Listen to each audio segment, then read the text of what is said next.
Danke bafethu, welcome back to Nkuli Soccer. AbakaMtaung bafethu ba-create-a i-monster in terms of i-Kaizer Chiefs. In fact, akusiyo abakaMtaung, Kaizer, ubaba uDr Kaizer Motaung wa-create-a yonke le nto le, wayenza the biggest brand in Africa. But guess what? Iy'ngane obviously, they don't know how to run this thing ubabazo. They might have obviously passion yokusebenza, but they don't have the heart because akusiyo into yabo, akusiyo into yaqalwa yibo. So them being at the forefront mhlawumbe akusiyo into yabo because isikhathi esiningi you are given i-project. Ngiyazi ukuthi uma uwumuntu wakamTaung, you don't have to work empilweni yakho because you just have to work ku-family business, which is i-Kaizer Chiefs. But the problem is manje i-Kaizer Chiefs is bigger than them. I-Kaizer Chiefs i-team yabantu, i-team ye-South Africa yonke, millions and millions of people. And the sad thing, ama-fans are more invested, athanda i-team more than labantu abasebenza e-teamini or ama-leaders of the team.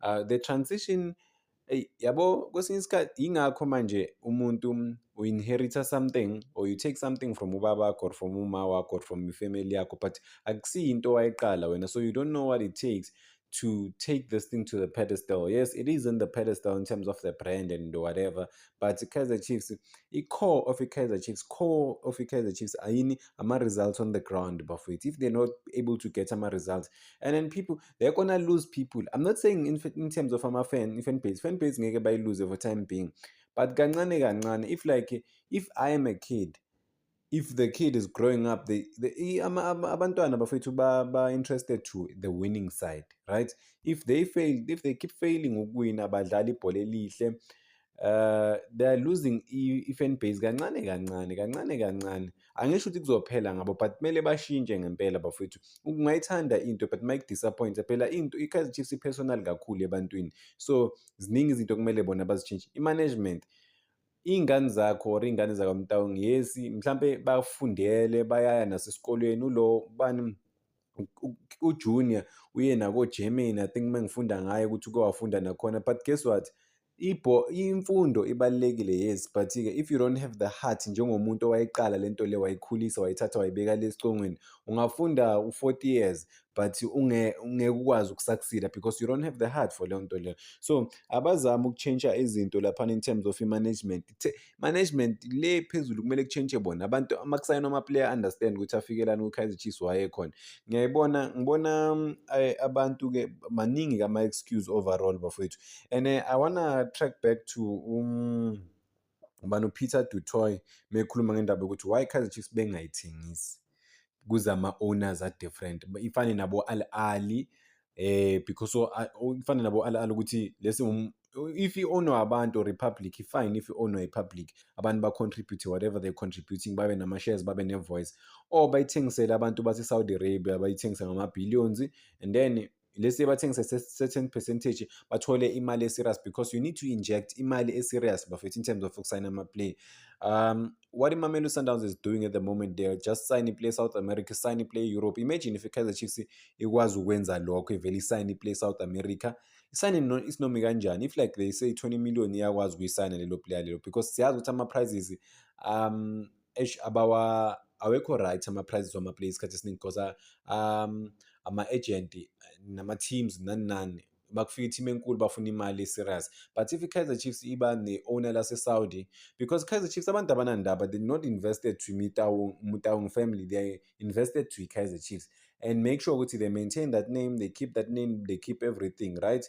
And then they can try and get ama-results-ke mababhilda i-team, because khona ama-player amaningi u-Kaizer Chiefs bafethu angadeserve ukudlalela i-Kaizer Chiefs, ukuthi ama-player ayathandwa and then ama-fans awakwazi ukukhuluma iqiniso, because uma udlalela i-Kaizer Chiefs bafethu bo-represent-a a certain standard, what you have to give inside the field of play. Noma uyinkomo u-Kaizer Chiefs boba inkomo e-right, because boba inkomo ekwazi ukudlala, ekwazi ukwenza umsebenzi wayo, uyazi ukuthi ubizweleni ethimini.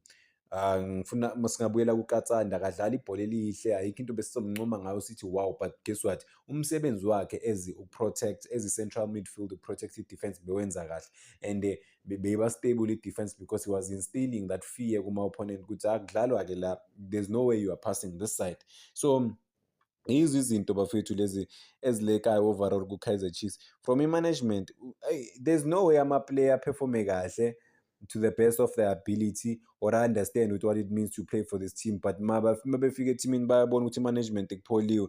Orlando Pirates uyazi ukuthi Orlando Pirates kuno-doctor lokhu njani o-heavily invested to etimini, and then abantu futhi bayamsaba, so uyazi ukuthi uma uya lapha etimini kumele uperform, akusi kwagogwakho lapha, you have to perform. So Chiefs, they have signed average players, they've signed like questionable stars to the team. Morris uzibuza ukuthi uMorris uzocontributani. Mangikhuluma ngoMorris ngihlezi ngisho ngithi uKaizer Chiefs bowufika unerecord elihle. Ngeke ngenze example ngoMajoro. uMajoro ubuye bamthatha kumaZulu, then right, if angenze iphutha yes kumaZulu ushaye boma 20 goals, bamthatha bathi woza uMorris usayina istrike esina 5 goals in 5 years, ucabanga ukuthi sokuchintshela izinto. Leyo inkinga ye-management ye-Kaizer Chiefs ukuthi basayina just for the sake of ukusayina, they don't identify abantu abafitha to lo. And mabathi style of play se-Kaizer Chiefs asina style of play bafethu. That style of play thina esisaziyo esakhula sisibona asisekho, akusilesi thina mesibukela i-Kaizer Chiefs sisibone le style of play sakhona, asikho at all, zero bafethu. So that is why manje bavele basane i-player noma ngabe iliphi. Bekune-identity ukuthi okay, uma ufuna ukudlalela i-Kaizer Chiefs you have to meet these qualities. Without lama qualities lawo you won't fit ku-Kaizer Chiefs, and vele bowungeke ufit, and bengeke baze bacabange nokucabanga at all. So without ukufitha certain qualities ku-Kaizer Chiefs overall. Modern football bafethu khona ubhuti or ubaba la uthe umkhulu kodwa mekhomenta uthi yaphelelaphi lento leyo ukuthi ukudlaliswa i-strike eziyi-2. Ngike ngakhuluma ngayo izolo but I didn't touch deep. Lento leyo ukuba i-team ayibe nama-systems wayo. uGavin Hunt ngibukela i-interview yakhe wakhuluma into ebalulekile noGavin Hunt esimilar to leyo ukuthi abantu babheka i-style esitrendi lese-Spain iswini i-World Cup nga-3 defenders, wonke umuntu sekazokopa leso style.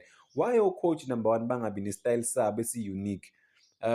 Cause uma ubheka ama-number 9 or ama-midfielder amalokhu njani i-strikers aku-Kaizer Chiefs azazi ukuthi zenzeni. Uyi-one umuntu laphana phambili, just one man laphana phambili, surrounded by ama-defenders awu-3 or awu-4. Mababamba ibhola bomdu to try and get that number 9 kunzima ukuthi bamzame, because if i-defense comfortable uyedwa lo muntu loyo, ubheka oLilepo baleka uBharline, aboModi baleka uBharline, so kuba nzima ukuthi babe quick in transition bakwazi uku-create lawo matches, even if i-talent elikhona but uyi-one against abantu abayi-4 bapha abanye abantu. Ababa-surprise ngelinye ilanga bavele babeke i-strike eziwu-2 laphana phambili, babone ukuthi akudlala, and then babeke i-creative midfield emove kwalezo yi-striker lezo, aboLilepo badrifthe bangabi too wide kakhulu. I-team izoba surprise ukuthi hayibo badlala enye i-formation esingayi-understand.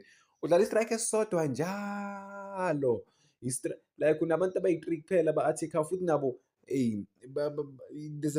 there's like a gap between bona, abakwazi uku-connecta with ease, like bahlangane ba-connecte fast. Hayi ziyakhala bafethu. Identify ama-players owaziyo afitha to i-system and then i-culture ye-team. Ama-team kumele understand i-culture overall ukuthi i-team idlala kanjani, and then i-history team stay to leyo identity ye-team. You can play it like eziwu-2. I believe you can play. Gavin Hunt kwi-interview yakhe le noMazola ukhulume zona lezo zinto lezo wathi abantu badlala ama-systems wabo. Mina ku-Wits bekavele abashaye ngama-midfielders lesiyawu-3 banga-expectanga, bacabanga ukuthi uzodlala le system le eyesimanje manje. No, i-Wits ibe yini under uGavin Hunt bafethu, they become a monster. Nabo bebanele style lesokusayina ama-free agent but-ke bathi bebabaholela imali engcono, so they get you as a free agent but bakunike ilokhu njani engcono kakhulu bafethu. Leyo kuyakhula lento le, abantu ba-comment ukuthi i-Kaizer Chiefs ayithenge ilokhu njana like ayithengiswe once because it's too big for Mtaung's family. I-new coach obviously iyadingeka but kudingeka i-coach e-strong ngempela bafethu. There's something ezinye izinto ekumele siyibuze ukuthi uNgcobo siyamazi ukuthi this season u-improve kakhulu, ubuyile umfana uyadlala. The next thing umbona kuma-grandstand, what is happening ngempela lapha ku-Chiefs bafethu? Because there's no way uyi-coach ubuild-e i-team e-strong bafethu but kunenkinga namanye ama-player, there's no way.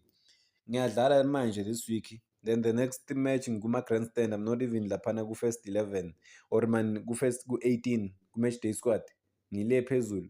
Usibuild i-team enjani-ke lapho? Chopping and changing. Awazi ukuthi kuzoqala bani, awazi ukuthi kuzodlala bani. The only time esazi ukuthi kudlala bani i-defense, because of i-defense nakhona banama-options are limited.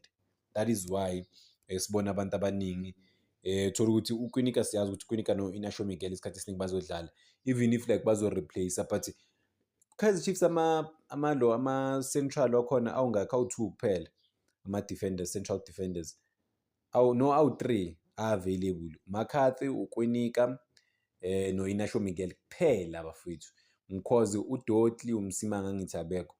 UCross siyazi ukuthi uyakwazi ukudlala kula position, but-ke is fully converted manje to ilokhu njani i-left back, so kusho ukuthi bawu-3 kuphela, ba-guaranteed ukudlala labantu laba bawu-3 because bayakwazi nokudlalisa uMcCarthy ku-left back, even if akadlala amanye amagame, but amagame amaningi uzokwazi ukuthi adlale. It's only predictable to some kumanye ama-position. Ama-midfielders wabo, ubani i-midfielder olaziyo eli-creative ukuthi lizoqala almost every game? Kunzima. They have to have their team bafethu kuqala. Hayi ziyakhala kuleya team leya, but-ke you can't run i-team efana ne-Kaizer Chiefs. I mean, i-Kaizer Chiefs ine-squad esi-strong than last season, right? But-ke mhlawumpe ama-owner we-Kaizer Chiefs or abantu abarana i-Kaizer Chiefs abazi ukuthi benzeni nabo. Even nama-players laphana on the ground awazi ukuthi awenzeni. Wonke umuntu laphana ku-Kaizer Chiefs confused at all. Abantu ngiyazi ukuthi masikhuluma ngale nto le, but just ukugeja ama-chance i-Kaizer Chiefs right. Nabo they are exposed even at the back, noma badlala, there is no way udlala ne-team efana neSwelele namaZulu, ukudominate, but you can't win the game. Because emuva baba-exposed, there are opportunity, iSwelele sibe ne-chance enkulu, Ohizu ukuthi kumele akora, but uPeterson wakwazi ukusave. Angikaze ngiyibone le nto le, ngizoyiphinda futhi ngike ngakhuluma ngayo. Unama-2 captains, which is uKwinika, u-Inacio Miguel, and then kuba uKwinika, jikijiki sokuthiwa i-captain manje uPeterson. I-trust between ama-player ne-coach izoba kanjani? Izoba